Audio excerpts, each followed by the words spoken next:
Hi everybody, so I'm here tonight for a bit of a wild camp, or it's a semi-wild camp.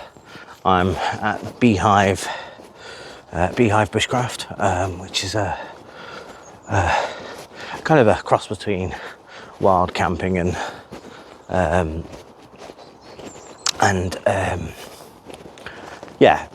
paying to stay somewhere. So you can stay here for a few nights or a night, whatever. So I've got set up, so you're not going to see me setting up or anything. I've already done the setup side of things, just because I wanted to make sure I didn't lose any light. That's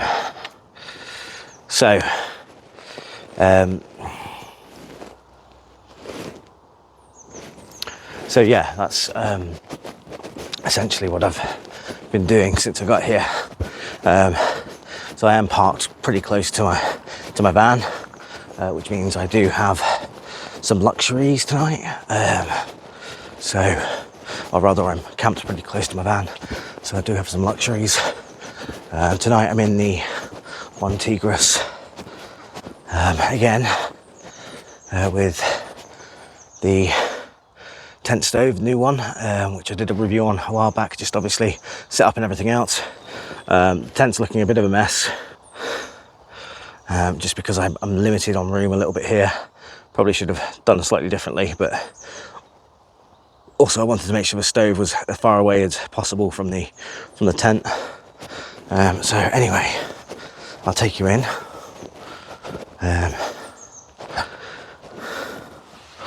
So this is my setup for tonight.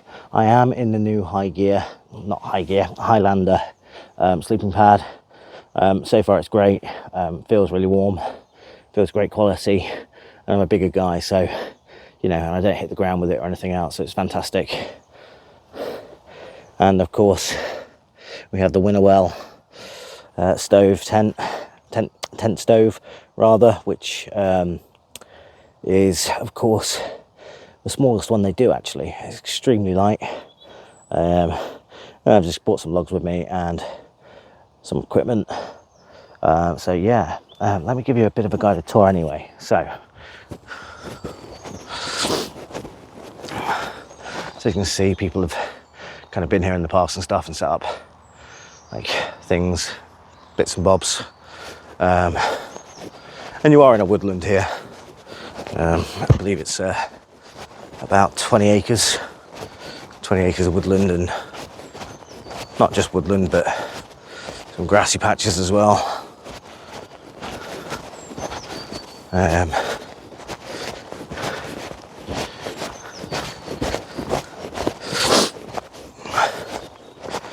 So Behive bushcraft, you can find them on Facebook, and like I say, it's a very reasonable price per night per person.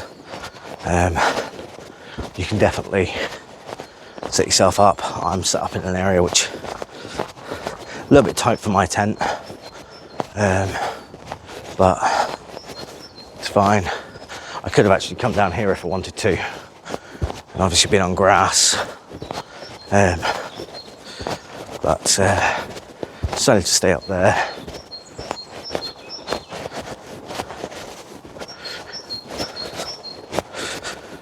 This is the communal area.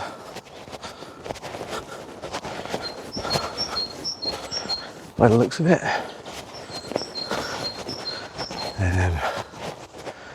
Some benches and whatnot, and a bit of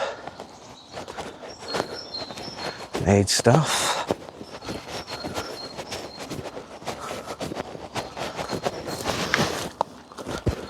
So the guy who runs it, Paul, I think he's quite open to people doing stuff within reason, as long as they don't take the mick, or if they don't make too much of a mess. It's pretty reasonable otherwise. There are some animals on here as well.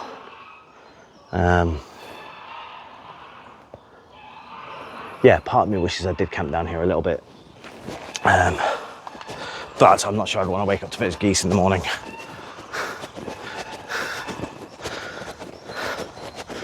They can be loud.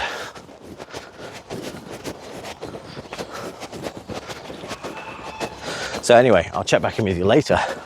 See you soon. Hi everyone. Yeah, I'm in the tent. It's raining. It's absolutely peeing it down. Glad I set up when I did. Otherwise, I'd have been setting up in the rain, and I wouldn't have been able to record it anyway. So, although I've missed the setup, at least it's all done. So anyway, going to the pad that I was talking about earlier. I am in the Highlander, which is rated to its Nat Pack Arctic, I think it's called, which is rated to R11.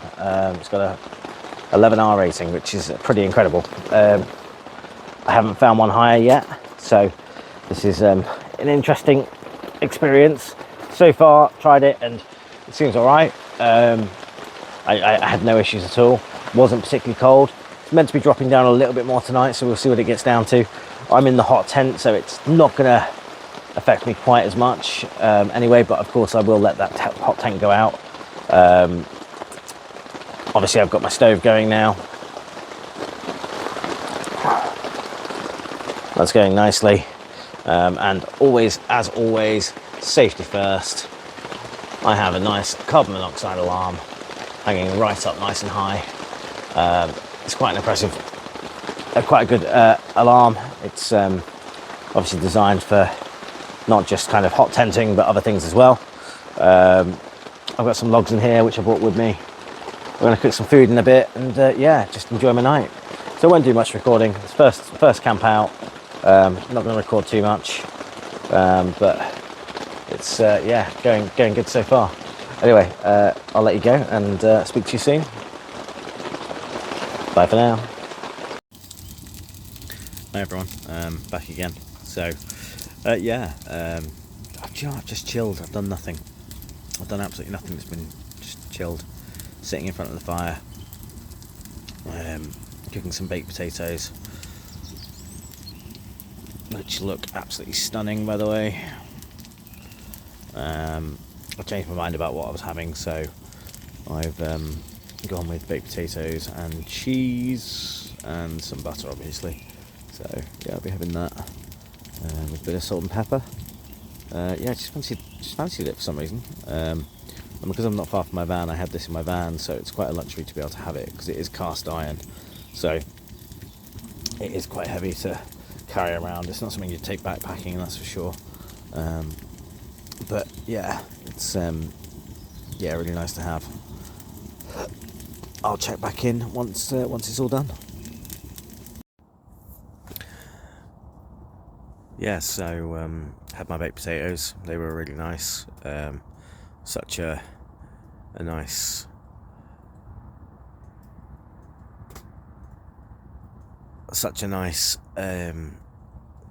bonus that I can bring my cast iron baked potato maker, you know, because I'm so close to my van and stuff. It's just, yeah, it's yeah, such a bonus. Oh, excuse me. Yawning already, and it's only 10 to 7, so it's still early. The fire is, yeah, absolutely baking. As you can see,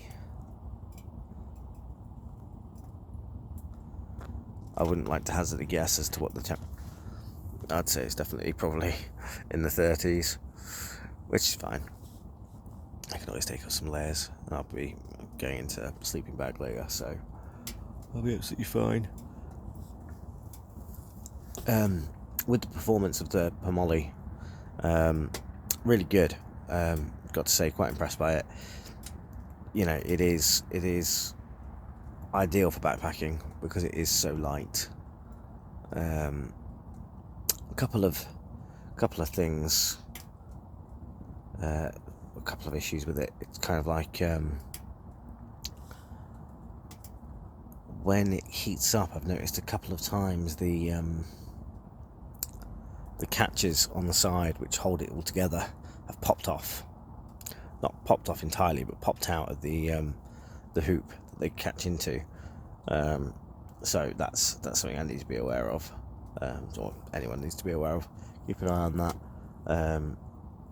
But yeah, no, other than that, performed great.